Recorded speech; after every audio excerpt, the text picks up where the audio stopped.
Olá, sou Mônica Ramos. Começa agora mais um programa Gente do Rio. E dessa vez o assunto é a retomada econômica do Estado. Esse ano de 2021 não foi fácil para ninguém. E a ordem dos últimos tempos é resgatar as forças, a coragem, arregaçar as mangas para recomeçar. Retomar a alegria de viver, de fazer negócios, de realizar projetos. De onde buscar as forças, inspiração, criatividade, apoio para dar a volta por cima. Vamos pensar sobre isso com Gente do Rio em dose dupla. Temos 2 entrevistados. Como retomar a empolgação e a alegria em um setor em que 25% a 30% das empresas fecharam as portas em definitivo? Essa é a situação dos bares e restaurantes. Cerca de 20 mil empregos foram perdidos. Como recuperar o tempo e os postos de trabalho? E os planos pessoais que ficaram paralisados no auge da pandemia? Como retomá-los? Passada a maior dificuldade, é possível promover um ambiente feliz para produzir mais? Quem vai nos falar sobre isso é o presidente do Sindicato dos Bares e Restaurantes do Rio de Janeiro, Fernando Blower, e o escritor, empresário e palestrante Pedrinho Salomão. Seja bem-vindo, Fernando Blower, presidente do Sindicato dos Bares e Restaurantes do Rio de Janeiro. Muito bem-vindo também, Pedro Salomão, Pedrinho Salomão. Prazer. Né? Super prazer. Escritor, palestrante, né? E que o primeiro entrevistado que veio de bicicleta. Será que foi o primeiro?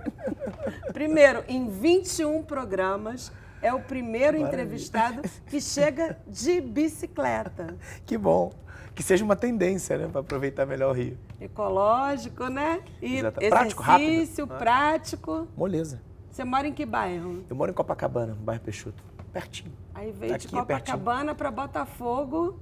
Num pulo, 5 minutos. De bicicleta. Um prazer. Obrigado pelo convite, querida. Ótimo estar aqui. Bom, eu principalmente com o meu amigo, Fernando. Agradeço a presença dos dois, né? Então, vamos agora... Na pandemia, né, os bares e restaurantes foram o setor que mais sofreu, né? Sim. Como é que está agora? Nós já recuperamos o patamar de 2019? Bom, Mônica, vamos lá. Primeiro, obrigado pelo convite. Saudar meu amigo Pedrinho também. É um prazer estar aqui com vocês.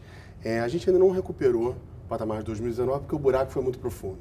Foram quase 2 anos aí de, num primeiro momento, negócios completamente fechados, sobrevivendo quando dava com delivery, mas mesmo assim sem conseguir pagar suas contas. A gente chega agora com a vacinação avançando, com a flexibilização de normas de funcionamento, etc., num patamar de faturamento já mais próximo de 2019. A gente acha que vai chegar nesse padrão no ano que vem. Mas até lá... Quando do ano que vem? Meados do ano que vem, mais ou menos, dependendo do perfil de negócio e do bairro da cidade. Mas uma coisa importante é que os bares e restaurantes acumularam um passivo muito grande nesse período. E essa conta vai demorar para ser paga. A gente estima que mais ou menos 3 anos sejam necessários até zerar todo o prejuízo contraído ao longo da pandemia. Pedrinho, e o que mudou na forma das pessoas olharem o trabalho depois da pandemia?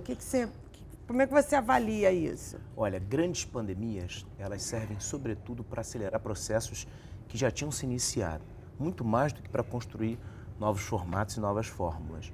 A gente percebeu, acho que um encurtamento muito grande entre a distância que existia entre o empregado e o empregador. Uma coisa que acho que notável na pandemia, não só no Brasil, mas em grande parte do globo, do planeta, do mundo, é que as empresas fizeram um esforço gigantesco. Por ser uma questão de saúde pública, né, e de um vírus incontrolável, as empresas perceberam que se colocassem as pessoas na rua, a gente teria um problema social, né, que podia, inclusive, ser maior do que o problema econômico que o Fernando já trouxe aqui para a gente. Então, o que eu observei é que as empresas fizeram um esforço muito grande e esse esforço foi reconhecido pelos seus colaboradores. Ou seja, existe uma boa vontade em um momento, e aí eu como um otimista irremediável, acho que existe um ótimo momento para que esse diálogo reestabelecido ou estabelecido a partir desse encurtamento né, e desse entendimento de que todo mundo estava no mesmo bolo, empregador e empregado, possa criar novas relações. O que, de certa forma, já tinha se iniciado, como eu disse, né, a pandemia serve para acelerar alguns processos com a própria reforma trabalhista. Então, acho que esse é um legado que fica, essa possibilidade de um diálogo mais franco, mais aberto nessas relações. O que a gente observa também como um aditivo, né, como um tempero, para usar aqui uma temática, né, do setor de bares e restaurantes, o que a gente observa de forma também, ainda que leve, mas que pode ser que fique, é essa ideia de se procurar um pouco mais de bem-estar. Então, esse bem-estar associado à saúde mental, à capacidade que você tem de cuidar dos seus. Não adianta você sair para trabalhar e cuidar de um monte de gente se você não consegue cuidar de quem está com você dentro de casa. As relações, a possibilidade do híbrido, né, de você trabalhar menos horas, menos deslocamento. Experimentamos de imediato menos poluição, menos trânsito, uma supervalorização do tempo, esse bem mais escasso que nós temos. Então, eu acho que ficam, esses dois legados, para mim, são bem claros no campo sociológico, aqui pensando no comportamento, desse encurtamento de possibilidade de diálogo e principalmente de novas relações de trabalho mais focadas no bem-estar. Muita gente também acordou para uma realidade que é a seguinte: pô, eu quero trabalhar num lugar onde eu preciso ser feliz hoje, agora. Então, se eu tô... Muita gente trocou de emprego, saiu, deixou empregos de anos e anos, né? Isso aconteceu, qual é a qualidade, o que as pessoas estão procurando agora no ambiente de trabalho? Quando você começou a falar sobre essa felicidade aqui, eu acho que essa é a vantagem e o problema da temática da felicidade. Porque a grande ruptura que a gente tem nos últimos anos, não por conta da pandemia, por conta desse mundo pós-moderno que se apresenta nas últimas 3, 4 décadas, por conta da revolução tecnológica, em que num smartphone a gente resolve quase todos os nossos problemas e as nossas questões. A gente arruma namorado, a gente pede comida, a gente consegue pesquisar quase tudo que a gente quiser. O que se abre é justamente a ideia de que a felicidade, que já foi material e futura, plantada assim pelos nossos ancestrais, avós, pais, né, que diziam que a gente precisava trabalhar 30, 40 anos, muito provavelmente numa mesma empresa, para conseguir o primeiro passe para a felicidade, que era a aposentadoria, que vinha com o carro na garagem, com a casa própria, e essas grandes, né, acho que esses grandes objetivos de cada um foram substituídos por um mundo onde a gente percebe que hoje as pessoas substituem a matéria, o material, pela experiência. E essa ideia de futuro, como você falou, para o momento presente. Isso traz ônus e bônus. Primeiro porque a gente precisa desconstruir a ideia de que a felicidade pode virar um manual. Ela não pode estar num livro e ela não deve estar em formatos, em arquétipos. Porque o que existe de belo hoje é que cada um pode ser o que bem entender, né? O que um jovem hoje quer, e não só um jovem, mas todos nós, né, que nos consideramos jovens, né, mesmo que seja de cabeça, o que a gente quer é ter os nossos direitos, né, as nossas vontades, as nossas escolhas, que são muito maiores como possibilidade hoje, respeitadas. Nesse lugar fica mais difícil você definir o que é felicidade. Então, aonde a gente entra, e o Fernando deu essa deixa também, é que hoje o que a gente deve fazer é substituir a ideia de recursos humanos por uma ideia de relacionamentos humanos. O que você precisa hoje à frente de um negócio, ou no exercício da liderança, dentro de uma casa, como um pai de família ou como um filho, é entender majoritariamente, substancialmente, que você vai ter que dedicar mais tempo para entender a demanda de cada indivíduo que se relaciona com você. Não dá para você achar que porque, de repente, para o Fernando, um alongamento é ótimo, para quem está do lado dele ali, vai ser maravilhoso, pode não ser. Então, gastar esse tempo ou investir esse tempo para entender sobre o comportamento humano individual de cada um é o grande papel de um líder hoje. E aí que a felicidade deixa de ser, acho que essa lógica instaurada através de alguma definição de frase de efeito e passa a ser uma experimentação, uma vivência individual. Fernando, vocês são os maiores, o setor que mais emprega, né? Principalmente o jovem, né? O primeiro emprego. E o que vocês estão fazendo, o que vocês mudaram para que seja um ambiente, como o Pedrinho falou, para que esses jovens encontrem um ambiente aconchegante e que eles queiram trabalhar e que não seja uma rotatividade como tradicionalmente é, né? O emprego em bar e restaurante é um emprego provisório, vou pagar minha faculdade, vou pagar minhas contas, depois eu vou para minha carreira. Como é que o que vocês estão fazendo, quais são as atitudes, o que vocês mudaram para proporcionar isso? Bom, vamos lá, Mônica. A pergunta é bem pertinente. A gente tem vários fatores aí. O Pedro já deu algumas dicas para a gente sobre isso, sobre como você trata os relacionamentos de forma a entender o ser humano dentro daquele contexto. Então, essa é uma das primeiras coisas. A gente tem que saber já receber aquele funcionário no seu primeiro momento, ou até na entrevista, que tipo de pessoas fazem sentido para o nosso perfil do estabelecimento, né? Eu posso dar certo num lugar que talvez você desse mais certo em outro, e daí por diante, porque são das características individuais. Então, você tem que saber quem contratar e como conduzir e como recebê-lo. E essas pessoas, eu acho que o que a gente pode fazer mais, e tem feito muito, você usou uma palavra importante, carreira. E eu sei que é difícil, quando você fala de empresas pequenas, no geral, bares e restaurantes são, você pensar numa carreira de longo prazo dentro daquela empresa. E o Pedro já definiu bem, não precisa ser dentro daquela empresa, mas você pode fazer uma carreira muito bonita dentro do segmento de gastronomia, de hospitalidade, de bares e restaurantes. Então a gente tenta ao máximo mostrar que trabalhar nesse setor não é só uma ocupação, não é só para pagar a conta daquele mês, mas é talvez um caminho para a sua vida, seja que empresa for, né? Então, investir nas pessoas, em treinamentos, em conhecimento, em experiências, levar alguém que não tem uma referência para jantar num restaurante que é uma referência para você, para ele entender o que é aquele universo, ele tem que provar, ele tem que sentir, aquilo tem que ser verdadeiro para ele. E proporcionar isso é fazer com que ele possa proporcionar isso depois no dia a dia do trabalho dele e até leve essa mensagem para as famílias, para os amigos. A gente estimula muito com os nossos colaboradores que as famílias e os amigos frequentem também o nosso bar e o nosso restaurante. Mas é importante isso, a gente se reconectar com essas pessoas, sejam elas clientes, sejam elas os nossos funcionários, de tal forma que você crie uma espécie de senso de comunidade, de bem-estar e passe a experiência que a gente precisa e que diferencia esses negócios de um certo padrão. Bar e restaurante não pode ser commodity, não é só uma troca, eu te dou R$50 e você me dá comida e bebida. É muito mais do que isso. Pedrinho, existe uma fama, uma cultura que se criou aí de que o carioca, os serviços no Rio de Janeiro são ruins, né? Eu tenho um amigo que mora em São Paulo que ele diz que o esporte preferido dos garçons no Rio de Janeiro é não olhar para o cliente, que aí você tem que ficar, né? Então, isso é verdade? Isso é uma cultura carioca? Quer dizer, os famosos garçons do Bar Lagoa, mal-humorados, isso é uma cultura realmente do carioca? É porque eles não estão bem? Discordo. Eu acho que a prestação de serviço, boa ou ruim, ela está muito mais ligada aos insumos, a caixa de ferramenta que é aberta para que aquele colaborador possa se desenvolver para o bem ou para o mal, do que propriamente a uma essência regional ou barrista.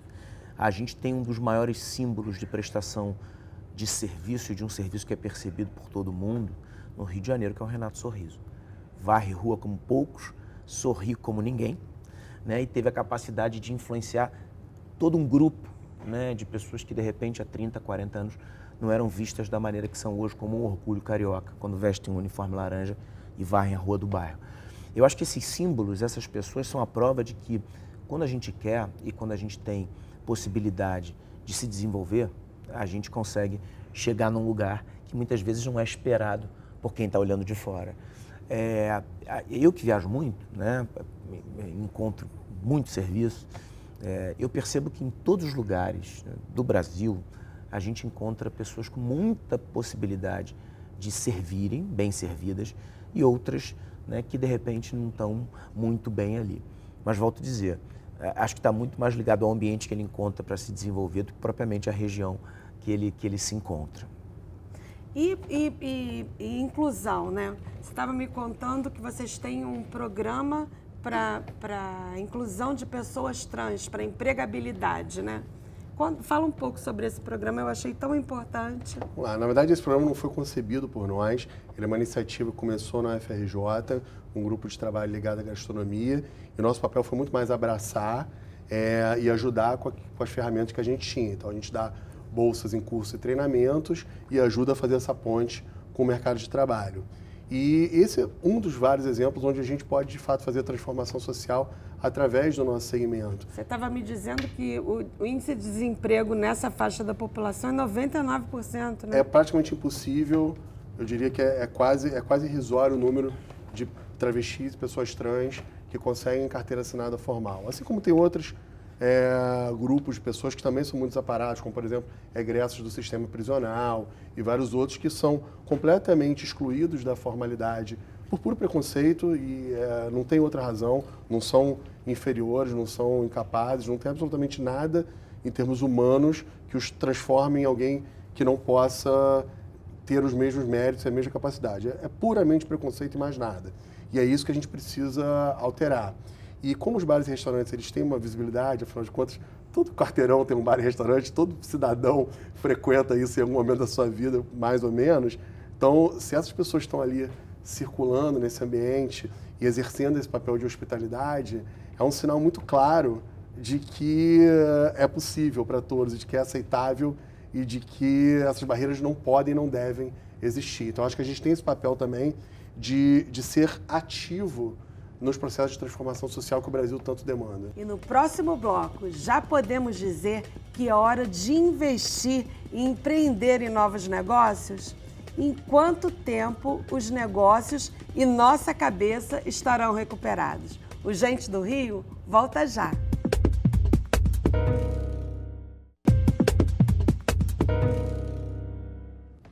Estamos de volta com o Gente do Rio. Hoje conversando com Fernando Blower, presidente do Sindicato dos Bares e Restaurantes do Rio de Janeiro, e com o empresário, escritor, empreendedor e palestrante Pedrinho Salomão.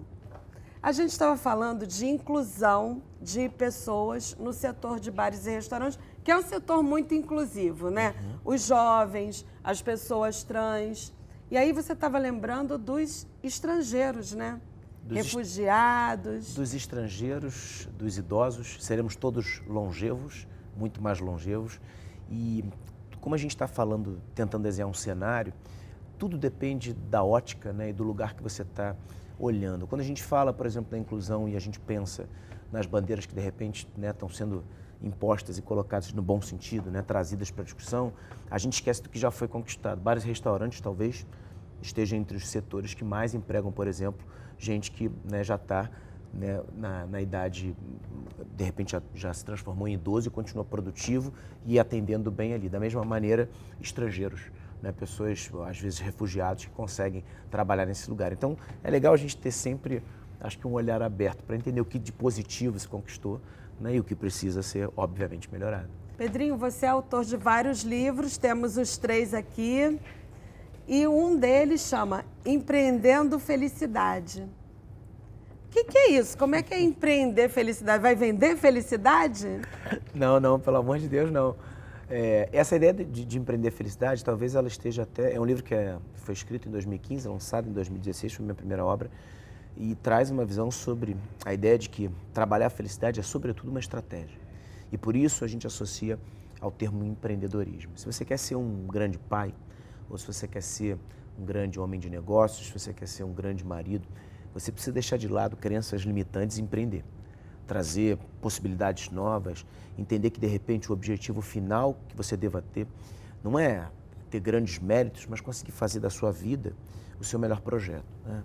Parece um clichê, mas não é. Porque muitas vezes a gente empurra essa sensação de que todos temos, quase todos temos, de que somos boas sementes. Todo mundo carrega consigo essa ideia de que tem alguma coisa boa para dar, mas que o terreno não está fértil. Então eu não vou investir agora porque o momento não está bom. Eu não vou investir no meu casamento porque eu já estou meio de saco cheio. Eu não vou, né, investir na cidade porque, de repente, quem está ali liderando não é quem eu queria que estivesse.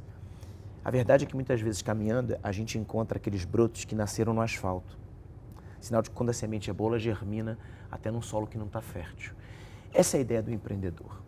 Quando a gente fala de construir ambientes propícios à felicidade, mais do que ela em si, né, inclusive porque a felicidade está na sensação de ausência, filosoficamente, esse é um conceito interessante, de que a gente só enxerga o que a gente precisa quando a gente não tem. Fernando, estávamos conversando no camarim um pouco sobre isso. Empreender para conseguir criar um ambiente de possibilidade, né, de trazer a felicidade ou para trazer a felicidade, é se liberar necessariamente do que faz com que você não saia do lugar. Então, quando a gente encontra um tempo como esse, uma pandemia como essa, ou outros momentos de crise, a gente consegue perceber que o pior de uma pandemia e de uma crise nunca é ela em si, porque ela passa. O pior são justamente aquelas pessoas que não aceitam que outras passem por tempos difíceis com leveza, com bom humor, com criatividade, com fé, com resiliência, né? Se você tem alguma coisa boa para colocar no terreno, ou se você tem uma ideia boa para colocar em prática agora, não se preocupa se você vai ser aprovado ou criticado, porque provavelmente o problema está com quem te critica e não te aprova do que justamente em você, que está tentando germinar, plantar, fazer com que alguma coisa aconteça. Então, esse livro ele traz uma abordagem de que talvez, se nós estivéssemos todos atentos a questões mais óbvias, não ao extraordinário, aquilo que traz grandes cases, mas o que é ordinário, aquilo que está na ordem do dia, que se repete todos os dias, aquilo que está ao meu alcance, ao seu, do Fernando, do pessoal que está aqui no estúdio, aquilo que qualquer um pode fazer. A felicidade ela é elementar, ela está muito mais nas pequenas coisas, na construção de uma vida leve, do que propriamente de grandes metas, né? Tem gente que quer mudar o mundo, ou quer deixar um mundo melhor para os seus filhos, dá um trabalho danado. Começa deixando filhos melhores para esse mundo. Talvez você já comece a resolver um pouco da questão. É verdade, né? Fazendo a sua parte, né? É hora de investir, de empreender, de abrir negócios. Nós já estamos nesse momento? Não, sem dúvida nenhuma, tem muita oportunidade, tá? Então você tem que saber dosar bem o seu investimento, a sua capacidade pessoal. Adoro. Eu acho que tem... Mas é isso, acho que tem até uma autoanálise, um autoconhecimento de até onde risco você está disposto a tomar, né? Se o seu perfil é um perfil para aquilo. O nosso segmento é um que é muito afeito a aventuras, né? Todo mundo gosta de bar e restaurante. Aí o sujeito se aposenta ou pega o FGTS, está com dinheiro parado, vou abrir um bar e restaurante. Calma, é um negócio como qualquer outro que tem sua complexidade, seu mercado, seu público, suas técnicas. Ele é até bem complexo para o tamanho das empresas. Exato, vocês calculam até o quanto os garçons vão caminhar e se vão caminhar, os produtos que vão comprar, os pratos, tem que gerar todos em torno dos mesmos produtos, se você né? pensar, Mônica, Perda, dentro de uma empresa, perecível. dentro de uma empresa pequena, você é uma indústria, porque você transforma insumo em algum produto, em comida e bebida. Você é comércio, que você está ali comprando bebidas e coisas e vendendo diretamente. E você é serviço na sua natureza. Você está ali o tempo todo proporcionando atendimento. E você faz isso tudo com recurso de empresa pequena. Então, é difícil, é complexo e por isso exige muita responsabilidade. Porém, nesse momento, a gente tem aqui pontos comerciais com preços mais razoáveis. A gente tem novas vontades, novos desejos que precisam ser atendidos. Então, existe uma oportunidade de você atender esses desejos. E tem uma questão que é fundamental, pegando o gancho do Pedrinho também, que ele sempre traz boas visões, é realmente qual é o valor que você quer proporcionar para o seu cliente, para aquela comunidade onde você vai se estabelecer. E note que eu falei valor e não preço. O preço é um componente do negócio, quanto eu vou cobrar. Mas a percepção de valor é o mais importante. Qual é o propósito daquilo? Eu estou entrando ali naquela comunidade, naquele bairro, naquela rua, para melhorar aquele local ou para criar mais atrito? Eu estou fazendo pessoas perceberem o meu negócio e o meu estabelecimento como uma experiência onde ela vai sair se sentindo mais valorizada e com mais bem-estar, ou ela vai perceber que pagou mais do que deveria? Falando em atrito com a comunidade, né, uma coisa que costuma gerar muito atrito é a convivência com a vizinhança, né? E nós tivemos uma lei para regularizar as mesas nas calçadas, que foi aprovada na Câmara de Vereadores, de autoria do vereador Rafael Aloysio Freitas, que agora está apanhando de várias associações de moradores, porque as pessoas estão criticando. Quer dizer, no momento da pandemia, que as pessoas estavam procurando consumir em locais abertos, aí você regulariza as mesas nas calçadas, mas a vizinhança não quer. Eu lembro de uma entrevista que eu fiz uma vez com o Carlos Lessa, o economista Carlos Lessa, e ele disse assim: o Rio de Janeiro tem a vocação para alegria, para festa, um samba em cada esquina, um forró, e os incomodados é que se mudem. Todo mundo quer frequentar bar, quer movimento na rua, mas ninguém quer o barulho do lado da sua casa. Como essa lei foi importante para vocês E como conciliar isso? Vamos lá.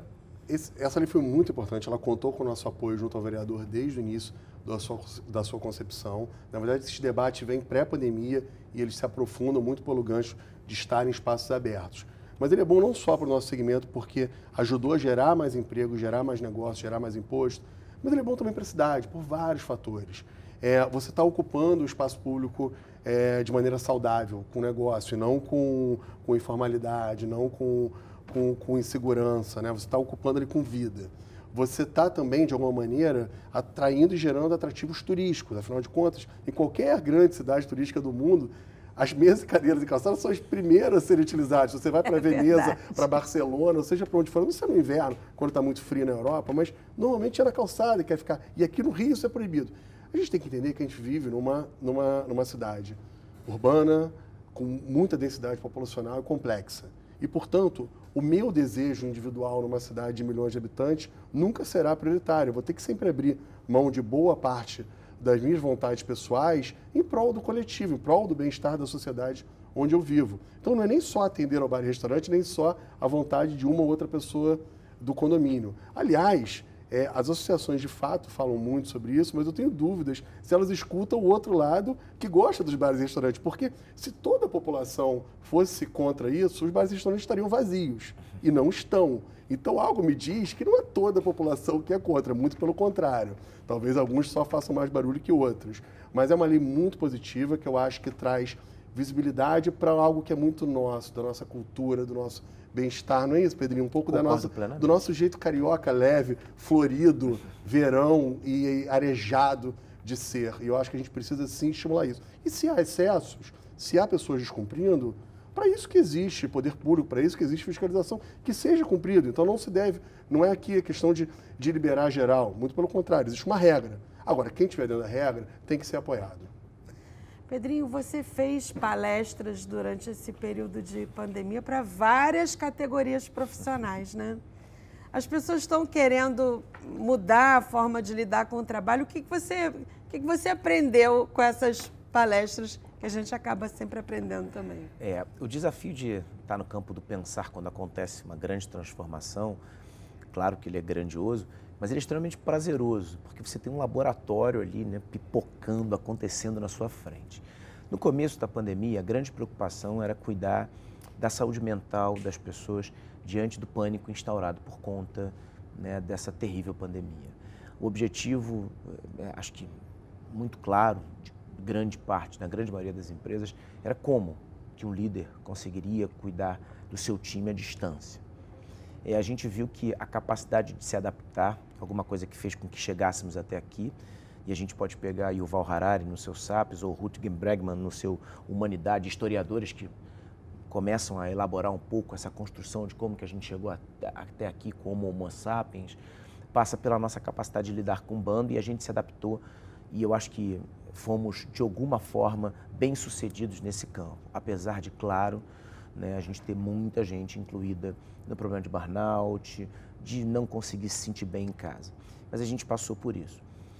Do meio para frente, né, já nesse ano, o que a gente começou a ter que lidar era com o campo do híbrido, desse modelo híbrido, né, de você trabalhar em casa e você gerenciar a produtividade e, ao mesmo tempo, o bem-estar. Colocou-se tudo dentro de um liquidificador e a gente conseguiu, acho que a gente conseguiu extrair coisas boas, né? Esse sumo que ficou foi de uma vida um pouco mais equilibrada no campo da performance e, ao mesmo tempo, desse controle que deixou de ser exercido por um externo, como acontecia há anos atrás, há décadas atrás, e passou a ser elaborado por cada indivíduo. Byung-Chul Han, um pensador moderno, escreveu Sociedade do Cansaço, e ele fala um pouco sobre isso. Deixamos de ter alguém, né, chicoteando no bom sentido e no mau sentido a gente, e a gente passou a se autoflagelar. Essa sociedade de desempenho, onde todo mundo tinha que entregar, né, tudo o tempo inteiro, não deixava tempo para que a gente pudesse, inclusive, sentir o tédio, o ócio, o cansaço. Acho que a gente consegue encontrar um pouco o equilíbrio. Agora, na volta, a gente percebe um outro dilema, e como o ser humano ele é adaptável e, ao mesmo tempo, ele se surpreende com a necessidade de o tempo inteiro se adaptar. O grande desafio hoje é fazer as pessoas voltarem para os escritórios. Então, esse ciclo que eu tentei criar aqui, quase que numa cronologia da pandemia, mostra o quanto os desafios vão aparecer, sejam pela pandemia ou por outras crises, e a gente vai saber passar por eles. Em algum momento eles serão passados e a gente vai poder fazer uma análise histórica, num recorte maior de como que a gente soube lidar com isso. O desafio atual é como que as pessoas voltam. Muitas que tinham medo de ficar dentro das suas casas trabalhando ou de ter que se reinventar, né, no campo para fazer algum outro serviço, estão com medo de voltar para os escritórios. Não só pela questão da pandemia ou pela possibilidade de contágio, mas principalmente por não saber lidar com o todo, com o coletivo. Pessoas que perderam essa capacidade. A luz que se acende é que a todo momento, independente do cenário externo, a gente deve cuidar dessa evolução. A nossa evolução não vai acontecer diante do último modelo, né, de smartphone ou de tablet que a gente tenha ao nosso dispor ou da última tecnologia, mas objetivamente pela nossa capacidade de lidar com pessoas. Qual é a característica do Rio de Janeiro? Eu já falei com o Pedrinho sobre esse mito do mau atendimento, do atendimento desleixado, e ele acha que não é uma característica do Rio de Janeiro, provavelmente você também não. Mas quais são as características que diferem o setor do Rio de Janeiro dos outros estados brasileiros? Eu acho que talvez a gente tenha muito desse nosso jeito carioca, de bem-estar, de descontração e de informalidade, que é erroneamente visto como antiprofissional, como se ser profissional necessitasse o tempo todo de uma atitude mecânica e fria. Concordo plenamente. E eu não acho que precisa ser assim. Aliás, eu normalmente não gosto exatamente desse arquétipo do que é ser profissional, como se nós fôssemos robôs treinados para agir de uma determinada maneira, e não somos. Então, acho que quanto mais você consegue botar de humano e da sua personalidade ali dentro, mais interessante fica, principalmente no ambiente de entretenimento e de descontração, como são os bares e restaurantes. Agora, o que é importante entender é que você tem que separar sempre duas coisas. Primeiro, comparar categorias iguais. Então, se eu vou para um restaurante de alta gastronomia em São Paulo, eu não posso comparar com o bar da esquina da minha casa. Eu tenho que comparar segmentos, nichos iguais. E outra coisa é volume de negócios. Você pega cidades como São Paulo, Nova York, outros lugares, você tem um volume econômico muito maior e, portanto, um número de negócios maiores do que em qualquer outro lugar. E aí você tem mais negócios com mais grana para investir em treinamentos e coisas. Mas negócios de padrões similares normalmente têm o mesmo padrão, sendo que no Rio de Janeiro a gente tem um diferencial positivo desse bem-estar que é trazido pelos colaboradores que trabalham com a gente. Posso fazer um aditivo? Claro. Eu acho que o Rio tem uma coisa que a beleza educa. A beleza educa. Então, se você passa num canteiro que está bem cuidado, mesmo que você estivesse disposto a jogar um lixo, você não joga porque ele está bem cuidado. Talvez você encontrar um outro degradado, você acha que é um lugar para depositar o seu lixo. É claro que pessoas educadas e civilizadas não fariam nenhum nem outro, mas é uma questão. Pegar um gancho aqui, posso, Mônica, se me permite, que eu acho bem legal também, um diferencial positivo do Rio, que a gente tem que valorizar. A gente estava conversando sobre isso, eu e o Pedrinho, mais cedo. Como o Rio de Janeiro também, ele tem menos barreiras e mais pontes e mais pontos de encontro. Pedrinho é um cara da Zona Sul, mas foi lá na Portela, e as coisas vão fluindo. A gente tem a praia, o Maracanã, as praças, a Pedra do Sal, né? A gente tem vários pontos ali de confluência. E nos bares e restaurantes é igual, enquanto que em outras cidades isso é muito compartimentado. Então você tem bairros ali onde uma determinada classe social vai e a outra só vai para servir, né? E aí você vai criando essas barreiras entre as pessoas. E aqui o legal é você ir para o bar da tua esquina, seja ele qual for, com um chinelo, independente de quanto você tem na conta bancária, e tomar uma cerveja gelada. Então a gente se mistura e interage muito mais, e isso é bom. A gente não tem que ver isso negativamente, né? Porque é negócio, o bar e restaurante é uma empresa, precisa gerar lucro, precisa. Mas a gente está lá não para isso com o cliente, para o cliente para gerar bem-estar, encontro, alegria, histórias, momentos, e é isso que importa. E no próximo bloco, o que fez o jovem advogado Fernando Bloer, com formação em música, pensar em empreender na área de gastronomia? E Pedrinho Salomão, como descobriu a oratória? Todos podem ser felizes e ter sucesso? O Gente do Rio volta já!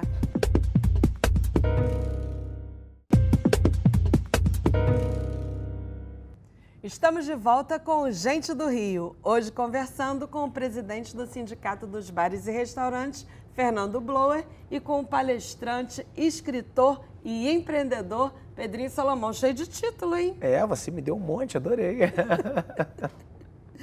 Pedrinho, primeiro veio o empresário, depois o escritor, depois o palestrante. Como é que foi isso? Eu acho que foi tudo misturado. Foi um processo natural, construindo sobre paixões que eu tinha. E isso me dá um lugar muito privilegiado, porque eu faço o que eu gosto, o que eu amo, verdadeiramente, e isso me retroalimenta. Assim, uma coisa alimenta a outra. Mas a minha história, assim, muito resumidamente falando, acho que o meu olhar para os negócios e para a ideia de empreender vinha muito mais da dificuldade do que propriamente de uma bonança, né? Financeira ou pelo menos de possibilidades. Meu pai foi um grande empresário, faliu, perdeu tudo. Eu, muito jovem, tive que lidar com a perda, entender que as coisas vão embora, sim, e que a gente deve construir, não ficar lamentando tanto e deve construir o nosso caminho.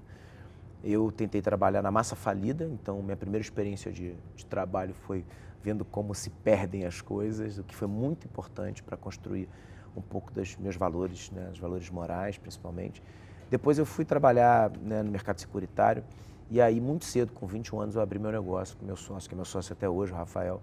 A gente começou com uma produtora de comercial e logo depois a gente teve uma ideia inovadora, que foi a Rádio Ibiza, né, essa empresa que fazia trilha sonora para as marcas. O Fernando foi um dos grandes incentivadores, porque lá no começo contratou a gente faz hoje trilha sonora de grande parte das lojas, dos restaurantes, dos shoppings do Rio, do Brasil. E essa ideia inovadora, que foi inovadora não pela nossa paixão, pelo que era inédito, mas sobretudo pelo comportamento das pessoas, e por isso a gente criou uma empresa que queria trazer a música como um elemento de diferenciação e não de igualdade, né? Não, bota aquela trilha que está tudo certo. A gente falou, não, tem espaço, já que tem projeto arquitetônico, projeto de iluminação, tem espaço para a gente criar uma trilha sonora com a cara daquela marca. Quando a gente percebeu isso, as relações que se davam para uma empresa ser ou se manter inovadora, de novo, voltava para a ideia de entender de pessoas. E aí eu comecei a pegar tudo que eram os meus achismos nas relações humanas e comecei a tentar organizar como forma, como cultura organizacional. Deu muito certo, não só na empresa, mas principalmente quando era contado dentro de outras empresas. E aí eu comecei a palestrar e comecei a falar um pouco sobre isso. Essas ideias que eram naturais, genuínas, tinham nascido ali na experiência, começaram a virar livro.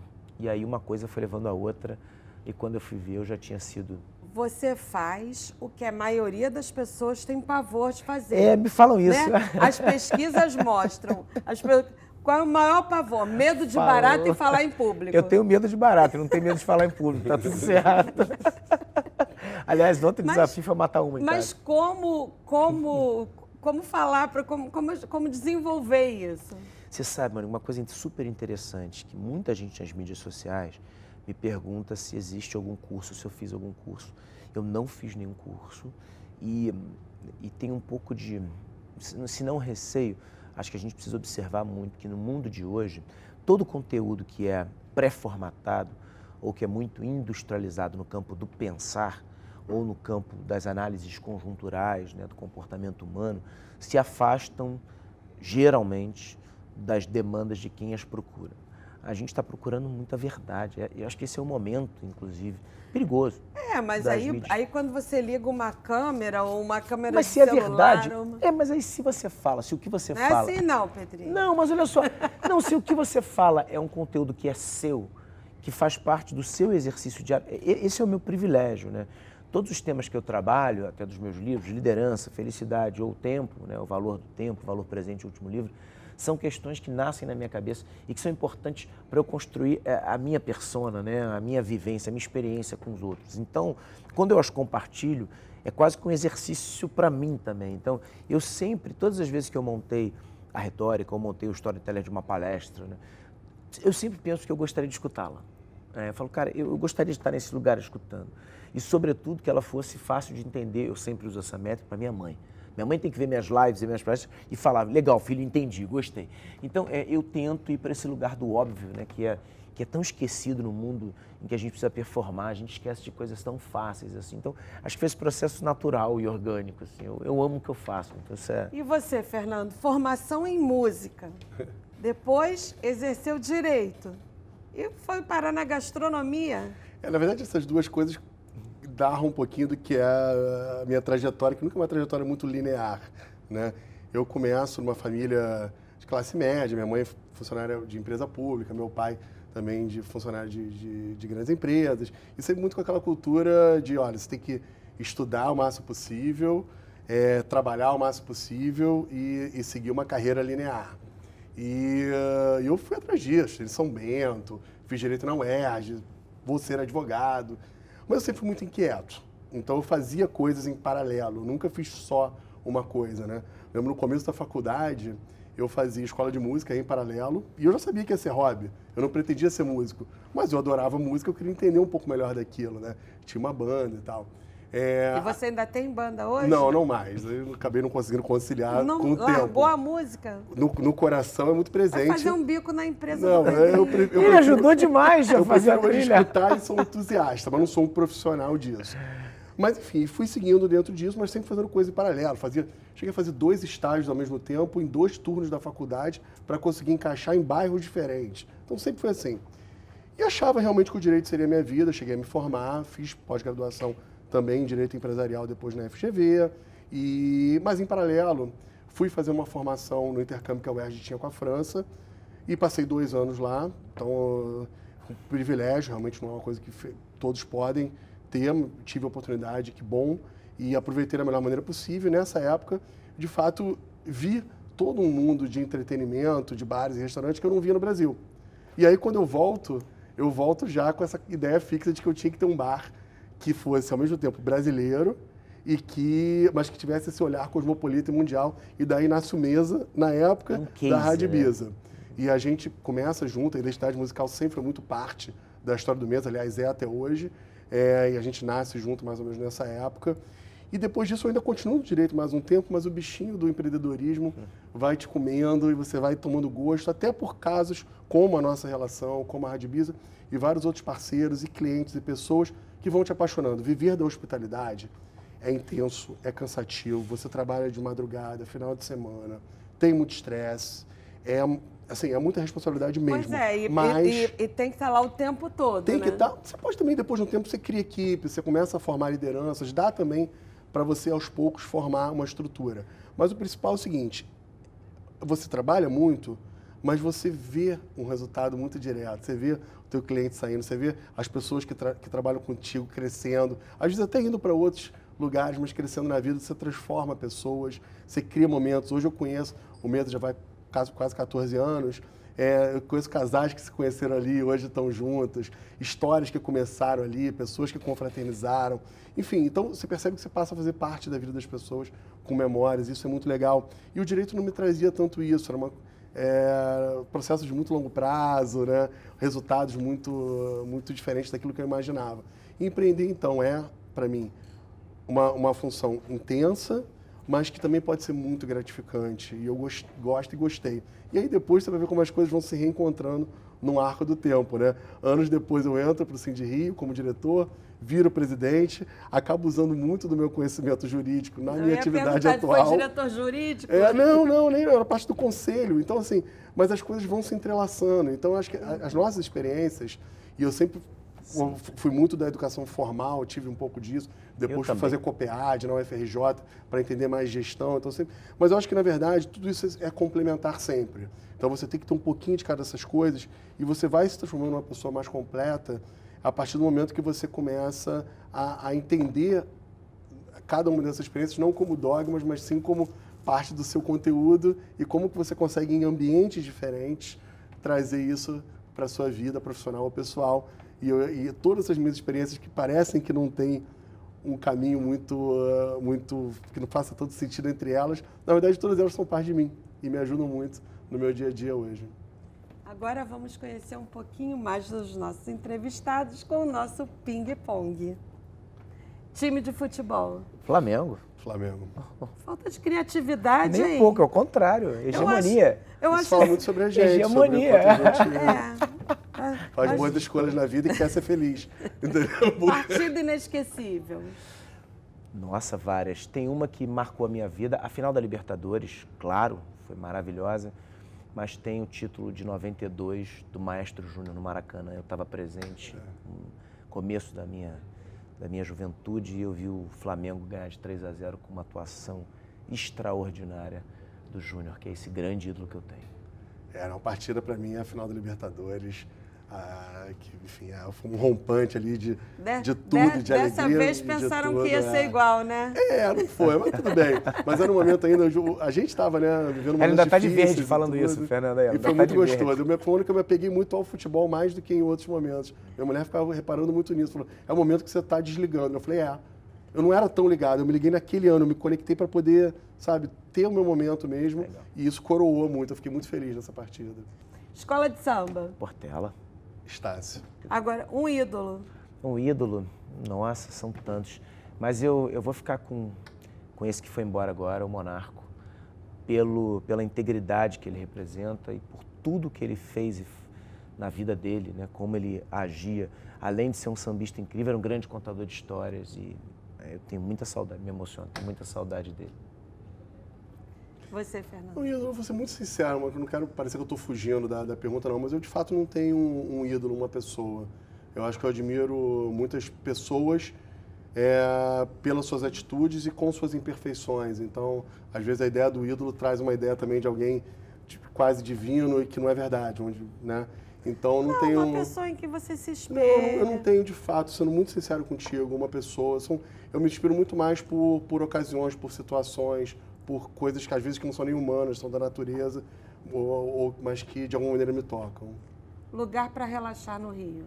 Posto 6, Praia de Copacabana, um mergulho. É o lugar mais bonito do mundo, o nascer do sol no Posto 6. Nada igual. Bom, eu estou há alguns anos morando no Leme, então... Também, é outro extremo. Tenho curtido bastante... Leme de Noronha, né? Leme de Noronha, tenho curtido bastante um mergulho no fim de tarde, quando posso, quando a agenda permite.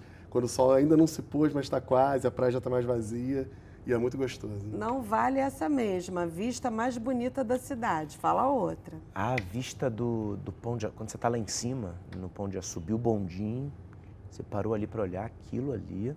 O Cristo também, mas a do bondinho, para duro. São duas vistas.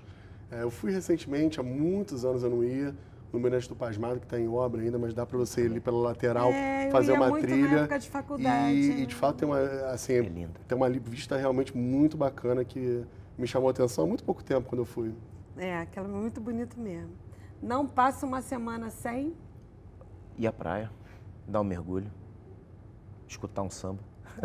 Para mim é fácil a pergunta, ir para um bar e para um restaurante. Não, esse daí não vale. Não, isso mas não vale. Como? Não, vai trabalhar, não mas vale. Mas é o que eu mais gosto e faço. Não, mas não vale. Não, mas no bar e restaurante dos outros, não só Tá. Para beber mesmo. Para curtir, para conversar. Pra então tá, bebida favorita e onde beber. Não vale teu bar, hein? Tá bom. Não, há muitos anos eu estou muito nos coquetéis, que acaba que é o que eu faço e tomei gosto e tal. Então, tenho tomado muito alguns coquetéis mais... como Negroni, talvez, ou um outro fashion, coquetéis mais clássicos. Esse Negroni, como é que é feito? 3 partes iguais de gin, Campari e algum vermute tinto. 3 partes iguais. Então você pode botar 30 ml de cada, um copinho com gelo, mexe um pouquinho e uma rodelinha de laranja Bahia. Tá pronto. Prato ou petisco preferido? Pastel. Acho que petisco, para mim, um pastelzinho é uma coisa que eu gosto muito. Vai lá, pronto. De onde? Acho que eu escolheria o pastel. Pô, pastel gostoso... Da feira. Mano, pastel da feira. É uma delícia. Ai, mano, aí você me pega, porque é muito difícil pra mim, cara. Tanto lugar que eu acho bacana. Gula tem um pastelzinho gostoso também, entrada na Gula. Você falou que tem o pastel de brie do Guimas, que já não é nem boteco, é outro registro, mas é gostoso. Enfim. E você, Pedrinho? Prato ou petisco? Churrasco. De Churrasco da minha casa, mas eu gosto... Tem vários lugares que eu gosto muito de churrasco. Eu gosto muito do churrasco da Palace, gosto muito do Carretão. Carretão é um lugar que eu adoro. Churrasco tá meio proibitivo, né? A carne tá muito cara. Né? Mas eu gosto. Eu gosto muito também. Gosto muito de Esplanada Grill, aí já não um churrasco. Majorica, um clássico. Majorica. Me leva para comer carne que tá tudo certo. O que você gosta de ler? Cara, eu gosto muito de ler história, história política, a história do Brasil. Cita um livro, então, legal. Recentemente eu li a trilogia do Getúlio Vargas, achei bem interessante. De história mundial.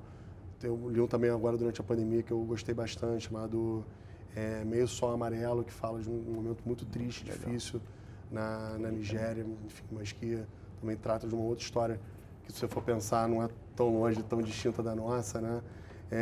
Então, eu gosto de ler sobre sociedades e como elas se compõem para entender um pouco como a gente chegou até aqui e talvez aonde a gente vai chegar. E você, Pedrinho, fora seus livros, os 3 que estão aqui, Os ó. meus não valem, eu não ligo. Eu terminei ontem O Estrangeiro, de Camus, muito bom, um livraço. E já comecei A Peste, né, que eu estou com um box lá de Albert Camus. Então, foram livros que eu terminei agora, mas vários, nossa, é o que eu mais tenho feito atualmente. Tem um livro muito belo, né, para esses tempos em que a gente está revendo os nossos valores, que é Filoteia, de São Francisco Sales. É um livro muito bonito, é uma introdução à vida devota que não fala só sobre religião, mas é um livro muito bonito. Os livros do Byung-Chul Han, esses livros pequenos desse grande pensador, muito legal, Sociedade do Cansaço, A Sociedade Paliativa, é um outro livro bacana, um que ele fala sobre hiperculturalidade, é um pensador que tem feito... Gosto muito dos livros do Pondé. O Pondé tem escrito livros que tiram a gente da zona de conforto. Então tem Notas sobre o Desespero e a Esperança, super interessante. A Era do Ressentimento, livraço, um livraço dos tempos atuais também do Pondé. Então, Karnal tem livros maravilhosos, escreveu o primeiro de Crônica, muito bom. Uma frase. Não existe sucesso profissional que justifique fracasso familiar. Bom, poderia pegar a frase dele emprestada, Pode roubar dele. que eu gosto, acho que faz sentido. Duplica, né? Faz sentido. Como eu falei já em outras perguntas que você me trouxe, não tem às vezes uma frase padrão, mas minha mãe usava muito quando era garota. Eu lembro dela falar: quem sabe faz a hora, não espera acontecer. Eu gosto disso um pouco também. Não de ficar postergando, vou vendo, depois eu ver. Não, vamos embora, vamos resolver isso aqui. Resolveu, vamos pro próximo, entende?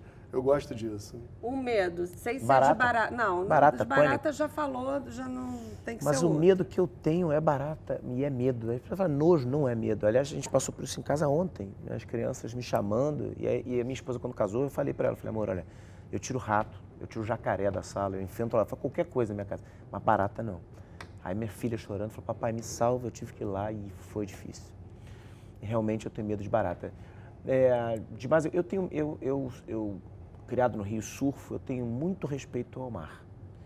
O mar me causa um medo, não que me iniba de entrar, mas um medo, um respeito muito grande. Talvez, né? Mas é um medo engraçado, né? Porque mesmo surfando, eu tenho medo do mar. E Quando você, ele começa a ficar Fernando? revolto, Eu não me considero uma pessoa de medos. Eu não sei se eu tenho realmente medo por nada. E eu não quero parecer com isso super-homem.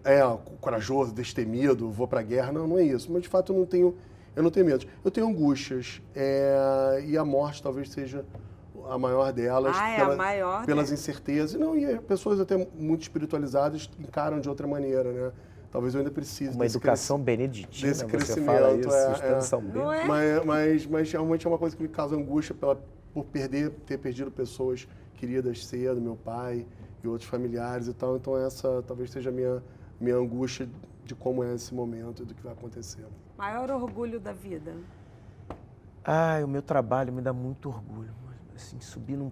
Sabe o que é engraçado? É uma ótima pergunta, porque toda vez que eu faço uma palestra, eu saio com o coração muito cheio de gratidão. É engraçado isso, não é clichê. Eu me realizo muito, acho que isso é um orgulho. E eu tenho muito orgulho de para onde os meus filhos estão indo, como seres humanos. Acho que esse é um grande desafio de todo pai, claro, mas eu fico muito feliz com o lado sensível do Bento e da Maria. É um outro motivo de orgulho muito grande. E você, Fernanda? Acho que o que me dá Motivo de orgulho. Eu acho que dá muita satisfação e é um pouco do propósito das coisas que eu faço, seja no Cindy Rio, seja na NR, seja no meu restaurante, ou seja em qualquer outro ambiente onde eu circule, é saber que do nosso jeitinho a gente vai também ajudando a inspirar, ajudando a transformar, ajudando a construir coisas positivas como parte, não como o grande líder, o tutor, não é isso. Mas cada vez que a gente percebe que a nossa mera existência pôde ajudar outros a terem uma existência talvez um pouco mais satisfatória, isso já é suficiente para me dar muito, muito conforto. Um sonho. Acho que eu realizei todos. De verdade, assim, Olha. a vida é muito generosa comigo. Eu não tenho coragem de pedir. Foi meu aniversário e eu, rezando, eu não consigo pedir, só consigo agradecer. Então, talvez porque todos eles têm... Agora, se eu tivesse um sonho muito leve, assim, é de ser avô. Eu acho que deve ser espetacular você ser avô, porque eu amo ser pai, então eu adoraria ter um tempo para cuidar dos meus netos, assim. E você, Fernando, um sonho? Acho que é mais uma busca de maior amenidade nas coisas e maior leveza, né? Minha vida é, de fato, muito intensa e talvez como capricorniano eu procure isso, né? Mas eu tenho esse sonho, pode chamar de sonho, de algum momento ter uma vida, de fato, mais amena e com tranquilidade para aqueles que me importam, para minha família, para meus amigos, saber que eles estão bem também, isso me basta bastante. Muito obrigada pela sua participação, Fernando. Muito obrigada pela participação, Pedrinho. Foi um super prazer. O papo foi muito legal. Obrigado. Muito Maravilhoso. legal mesmo. Obrigado. E o Gente do Rio fica por aqui, mas na semana que vem tem mais. Um beijo!